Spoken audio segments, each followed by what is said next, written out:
না না, আমার তো আরও নিচুর বাকি আছে, ওদের কাছ থেকে আমি পরে সালামি নিয়ে নিই মনে। হ্যাঁ, এবার আমি ব্যাগে এটা রেখে দিই।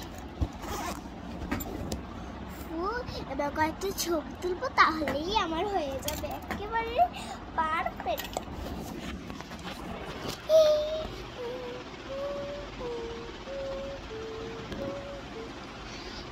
ছবি তোলাও তো আমার টান। চল এবার বাসায় চলে যাই।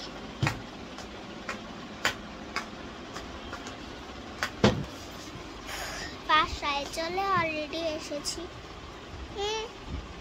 কি করো তুমি? এই যে বসেই আছি, দেখি কত টাকার সালামি। ও বাবা, এত টাকার সালামি দেখি নেই তো। আচ্ছা আচ্ছা আচ্ছা আচ্ছা, ঠিক আছে, সালামি রেখে আসো, তারপর খাবার খেয়ে দাও। হ্যাঁ হ্যাঁ, দাও দাও, তোমার মতনই একটা উন্ডা পড়েছি আজকে। হ্যাঁ।